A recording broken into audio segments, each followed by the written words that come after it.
السلام علیکم سامعین، میں سرور خان گولڈن ٹاک میں موجود ہوں اور آج ہمارے ساتھ ہماری مہمان دوست ہیں سمر۔ السلام علیکم۔ وعلیکم السلام۔ تو سمر، آج ہمارے پاس جو ٹاپک ہے وہ ہے لہجے کا اتار چڑھاؤ، یعنی جب ہم کہتے ہیں کہ اچھے الفاظ دل میں اتر جاتے ہیں اور کبھی کبھی کچھ الفاظ آپ کو دل سے اتار دیتے ہیں، تو آپ کا کیا خیال ہے لہجے کے اتار چڑھاؤ کے بارے میں؟ بالکل صحیح ہے، ایسے ہی ہوتا ہے، آدمی کے اخلاق سے اور لہجے سے ہی پتہ چلتا ہے کہ آپ کتنی محبت کرنے والے ہیں۔ ہم آپ سے مل رہے ہیں یا آپ ہم سے مل رہے ہیں تو ہم جب محبت سے آپ کو ویلکم کریں گے، ملیں گے اور آپ کے آنے کی خوشی میں آپ اظہار کریں گے کہ آئے بھائی بیٹھے، بہت دن کے بعد آئے، بہت اچھا لگا، محبت سے باتیں کریں گے تو آپ ہمارے اخلاق سے ہی آپ کو پتہ چلے گا نا کہ ہم آپ کو مس کر رہے تھے، ہم محبت کرتے ہیں، پیار سے ملتے ہیں۔ تو یہ لہجہ بہت کاؤنٹ کرتا ہے انسان کی زندگی میں نا۔ لہجہ اچھا ہوتا ہے تو پتہ چلتا ہے کہ آپ کی شخصیت اچھی ہے، آپ محبت سے بات کر رہے ہیں۔ صحیح، بالکل صحیح، آپ نے بالکل صحیح کہا۔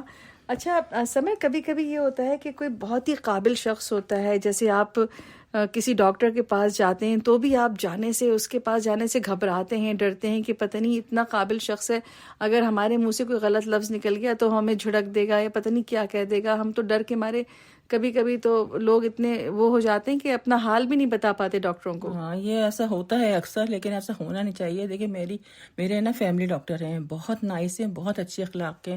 میں ہمیشہ ہر 6 مہینے کے بعد ان کے پاس ٹیسٹ کراتی ہوں، فل اپنا جاتی ہوں پاکستان۔ تو وہ جیسے ہی میں جاتی ہوں تو اتنا خوش ہوتے ہیں، اب فوراً کہیں گے آئیے کہاں ہیں آپ، اتنے دن کے بعد آئیں، اور جو بھی کوئی تکلیف ہوتی ہے میں اب بتاتی ہوں تو وہ اتنا لائٹلی لیتے ہیں، نہیں کوئی بات نہیں، کوئی تکلیف نہیں، یہ دوا کھائیں، آپ 2 دن میں ٹھیک ہو جائیں گی، اگر نہیں ہوں گی تو پھر آئیے گا۔ اور میں نہیں بھی ہوتی تو میرے بیٹے سے میری خیریت پوچھتے رہتے ہیں کہ بھئی امی کب آ رہی ہیں، کیسی ہیں۔ مطلب ان کے پاس جا کے اپنا انسان تکلیف ہی بھول جاتا ہے کہ ہم آئے کیوں ہیں۔ بہت اچھے اخلاق کے ہیں، کیونکہ ڈاکٹر کا لہجہ اور اخلاق ہی تو ہوتا ہے کہ مریض کی شفا بن جاتا ہے، آدھی بیماری ختم ہو جاتی ہے۔ واقعی بہت صحیح بات آپ نے بتائی کہ اخلاق سے آپ اور اچھی باتوں سے آپ بہت سارے مسئلے حل کر سکتے ہیں۔ اچھا سمر، کبھی کبھی یہ بھی دیکھنے میں آیا کہ کچھ صاحب استطاعت لوگ ہوتے ہیں، وہ اپنی رعب اور دبدبے سے دوسرے کو دبا کے رکھتے ہیں، تو اس کے سامنے بھی دوسرا شخص جو ہے وہ بول نہیں پاتا، ڈر جاتا ہے، خوفزدہ ہوتا ہے، تو اخلاق تو دور کی بات ہے، وہ ڈر میں ہی وہ بات نہیں کر پاتا۔ تو وہاں پہ آپ کو کیا ہوتا ہے، کیا کرنا چاہیے؟ دیکھیں، جو لوگ صاحب استطاعت ہیں، اللہ نے ان کو دیا ہے، وہ کسی کو بانٹ تو نہیں رہے اور نہ کوئی ان سے چھین رہا ہے نا۔ آپ اچھی طرح ملیں گے، بات کریں گے تو اگلے کی پریشانی حل ہو جاتی ہے۔ کوئی آپ سے کوئی اپنا مسئلہ حل کرنے آئے، اگر آپ اس کو کچھ دے نہیں سکتے تو تسلی تو دے سکتے نا، آپ اس کو تسلی دے دیں، کچھ کہہ دیں یا وہ اور اس کا کوئی اور کام کر دیں۔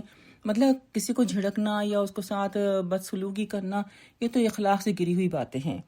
انسان کے نا خوبصورت عمل جو ہوتا ہے انسان کی شخصیت بدل دیتا ہے، اور خوبصورت اخلاق انسان کی زندگی بدل دیتا ہے۔ اخلاق سب سے بڑا کاؤنٹ کرتا ہے دنیا میں۔ زندگی جو ہے نا وہ اخلاق سے ہی بنتی بگڑتی ہے۔ آپ کا اخلاق اچھا ہے، آپ سب کے گھروں اپنے دلوں میں نا گھر کر لیں گے کسی کے دل میں، اور آپ کا اخلاق خراب ہے تو آپ دل سے ہی اتر جائیں گے۔ صحیح۔ تو سمر، آپ ہمیں کچھ ٹپس دیجئے، کچھ بتائیے کہ کون سے الفاظ ہیں جن کو ہم سیکھیں اور جانیں اور ہم اپنے روزمرہ کی گفتگو میں جس کو لے کے آئیں، تاکہ ہم اس کو ایک روٹین بھی بنا لیں اور ہمارے اچھے اخلاق جو ہیں وہ ہمارے زندگی کا حصہ بن جائیں۔ دیکھیں، یہ تو میں آپ کو شروع سے کہتی ہوں ہر بات میں کہ نا انسان سیکھتا تو اپنے گھر سے ہے۔ آپ کے ماں باپ کا لہجہ، آپ کا اخلاق ان سے ہی بنتا ہے۔ اچھا، گھر میں آپ دیکھ رہے ہیں کہ آپ کے گھر والے اچھے اخلاق سے ایک دوسرے سے بات کر رہے ہیں، لڑ جھگڑ نہیں رہے، پیار محبت سے ہیں، تو آپ بھی ان کو دیکھ کے نا اسی طرح سیکھیں گے۔ اور ہر آدمی اپنے گھر کے ماحول سے ہی بنتا ہے۔ گھر میں بڑوں کا چھوٹوں کا جو ادب لحاظ ہوتا ہے نا وہ بہت کام کرتا ہے، کیونکہ بڑوں کو چاہیے بچوں سے پیار محبت سے باتیں کریں، آپ جناب سے بات کریں، اور بچوں کو بھی یہی سکھائیں کہ آپ کے بڑے ہیں جو رشتے دار ہیں ان سے پیار محبت سے رہو، اچھی طرح ان سے بات کرو، اور آپ کا لہجہ بہت اچھا ہونا چاہیے، پولائٹ ہونا چاہیے۔ آپ کا لہجہ ہی بتاتا ہے کہ آپ اندر سے کتنے میٹھے ہیں یا کتنے کڑوے ہیں۔ تو مطلب آپ کے پاس وہ کون سے الفاظ ہیں؟ جیسے اگر کوئی گھر کے اندر آیا، آپ کیا کہتے ہیں؟ کوئی گھر میں آیا تو آپ کیسے اس کو مخاطب کرتی ہیں؟ کیا ہوتا ہے جب کوئی گھر کے اندر آتے ہیں تو بہت خوشی سے ملتے ہیں، ویلکم کرتے ہیں کہ بھئی ہم آپ کو یاد کر رہے تھے، مسکرا کے ملتے ہیں؟ مسکرا کے ملتے ہیں، ہنسے بھی ہنس کے ملنا سنت ہے، جی، ہنس کے ملتے ہیں، مسکرا کے ملتے ہیں، اس کو بتاتے ہیں کہ بھئی آپ کو ہم مس کر رہے تھے، آپ اتنے دن کے بعد آئیں بیٹھیں، جو بھی ٹائم ہوتا ہے چائے کا، کھانے کا، اس سے باتیں کرتے ہیں۔ اور جب ہم اس سے اچھی طرح ملتے ہیں، اس سے باتیں کرتے ہیں تو اس کو بھی دل چاہتا ہے کہ وہ اپنی بات شیئر کرتا ہے, اگر کوئی پرابلم ہے تو بتاتا ہے, یا اس کا کوئی پرسنل میٹر ہے تو وہ ضرور ڈسکس کرے گا, کیونکہ آپ کا اخلاق اچھا ہے نا, اور آپ کا پیار سے ملنا اس کا حوصلہ بڑھائے گا. وہ آئندہ بھی آپ سے نا باتیں کرنا چاہے گا, اپنی کوئی پرابلم شیئر کرنا چاہے گا, کیونکہ آپ کسی کو اچھا مشورہ دیں, پیار سے سنیں اس کی بات, اور صبر اور تحمل سے اس کا جواب دیں, اور اس کو ایسا احساس دلائیں کہ ہاں بھائی تم آئے, بہت اچھا کیا, آ جایا کرو, تاکہ تمہارا بھی وقت اچھا گزر جائے, اور ہم جو بھی تمہارے کام آ سکتے ہیں ضرور تمہارے کام آئیں گے. انسان کی حوصلہ افزائی ہوتی ہے. صحیح. لیکن اتنی ساری محبتیں جس طرح سے آپ ذکر کر رہی ہیں, مجھے تو نہیں لگتا کہ آج کل کے دور میں لوگوں کے پاس ہیں. یہ تو شاید مجھے کتابی باتیں لگ رہی ہیں. سمر, آپ تھوڑا اور بتائیے کہ واقعی ایسا ہے کہ لوگ اتنے خلوص اور اتنی محبت ابھی بھی موجود ہے آج کل کے دور میں؟ سرور ہے, اور ہونا چاہیے. دیکھیں ہماری فیملی میں تو اللہ کا شکر ہے, اور ابھی بھی ہم جس سے بھی ملتے ہیں اچھی طرح ملتے ہیں, اور کوشش یہ کرتے ہیں کہ ہم سے نا کسی کو کوئی شکایت نہ ہو, جو ہمارے گھر سے جائے تو اس کا دوبارہ دل چاہے آنے کے لیے. اور اکثر ایسے ہی ہوتا ہے کہ جو میری فرینڈس ہیں, جو میرے رشتے دار ہیں, میری کزن ہیں, ہم لوگ کسی تقریب میں جانے سے پہلے ایک دوسرے سے پوچھتے ہیں تم بھی آ رہی ہو, تم بھی آ رہی ہے, نہیں, ایک دوسرے کو مس کرتے ہیں, کوشش کرتے ہیں کہ ہم سب آئیں, سب ایک جگہ جمع ہوں. اور جہاں کے کھانا کھانے جا رہے ہیں تو سب ساتھ بتا رہے ہیں کہ ہم بھی وہاں جا رہے ہیں, تم بھی آ جاؤ. تو گھر میں بھی ایک دوسرے کے گھر میں آتے جاتے رہتے ہیں نا, تاکہ اور کچھ نہ کچھ بنا کے لے گئے, وہاں بیٹھ کے سب نے مل کے کھایا, بڑا اچھا ٹائم گزر جاتا ہے. صحیح. ٹھیک ہے, آپ نے بہت اچھی ٹپس بتائی ہمیں لہجے کے اتار چڑھاؤ کے سلسلے میں. اور اس میں میں سمجھتی ہوں کہ عاجزی کی بھی ہم کو ایک صفت ہونی چاہیے کہ ہمارے اندر عاجزی ہو. تو عاجزی کے بارے میں آپ کیا کہیں گی؟ دیکھیں اللہ نے جو کچھ آپ کو دیا ہے نا, وہ سب اللہ سب کو دے سکتا ہے نا. عاجزی ہونی چاہیے. اگر آپ کے پاس کچھ زیادہ ہے تو آپ دوسرے پہ یہ ظاہر نہ کریں میں تو تم سے ابتر ہوں, میرے پاس زیادہ ہے. عاجزی کا مطلب یہی ہے کہ آدمی کو غرور نہیں ہونا چاہیے.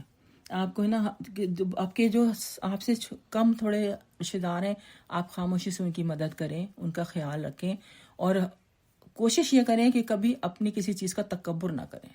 اس کو احساس نہ دلائیں کہ بھائی ہمارے پاس کچھ زیادہ ہے, تمہارے پاس کچھ کم ہے, کسی چیز سے بھی. اور آپ خاموشی سے اگر اس کی کچھ مدد بھی کر سکتے ہیں تو ضرور کریں.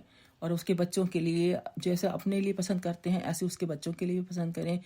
تحفے تحائف سے محبتیں بڑھتی ہیں, اخلاق کا اندازہ ہوتا ہے کہ آپ کتنا چاہتے ہیں کسی کو نا. اور سب سے بڑی بات ہے آپ کا لہجہ اچھا ہونا چاہیے. جتنا آپ کا لہجہ اچھا ہوگا اتنے آپ انسان اچھے ہوں گے. لہجے سے انسان پہچانا جاتا ہے. تو لہجے کی جب آپ بات کر رہی ہیں تو لہجے میں کس طرح کا لہجہ ہونا چاہیے؟ اس میں انکساری ہو, اس میں عاجزی ہو, اس میں کون سے ایسے عنصر ہوں جو لہجہ پولائٹ ہونا چاہیے. آپ دھیمے الفاظوں میں, میٹھے الفاظوں میں بات کریں. آپ چیخ کے چلا کے اس طرح بات نہ کریں, اگلے کو یہ نہ محسوس ہو کہ بھئی یہ تو ہم سے اس طرح جھڑک کے باتیں کر رہے ہیں اور ہماری کسی بات پہ ہمیں غصے کا اظہار کر رہے ہیں.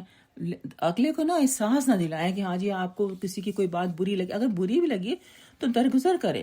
دیکھیں صبر اور برداشت ہی زندگیوں کو بناتا ہے. آگے آپ جب زندگی میں بڑھیں گی تو صبر بہت ضروری ہے, ہر چیز میں صبر. صحیح. تو آپ نے بہت خوبصورت بات یہ کہی کہ تکبر کا جو لفظ آپ نے بولا کہ تکبر نہیں ہونا چاہیے, اور واقعی تکبر کرنے سے آپ کہیں کے نہیں رہتے, کیونکہ تکبر اور یہ سب کچھ دنیا میں ہی رہ جانا ہے. ہم تو مٹی کے پتلے ہیں, مٹی سے ہی بنے ہیں, اور مٹی میں ہی ہم لوگوں کو مل جانا ہے. بالکل صحیح کہہ رہے ہیں آپ. دیکھیں تکبر کس کام کا, کس بات کا تکبر؟ جو کچھ ہمارے پاس ہے وہ اللہ کی امانت ہے, اللہ نے دیا ہے. ہماری صحت ہمارے کام نہیں آئے گی, ہمارا پیسہ ہمارے کام نہیں آئے گا, ہماری اولاد ہمارے کام نہیں آئے گی, صرف ہمارے اچھے عمل ہمارے کام آئیں گے.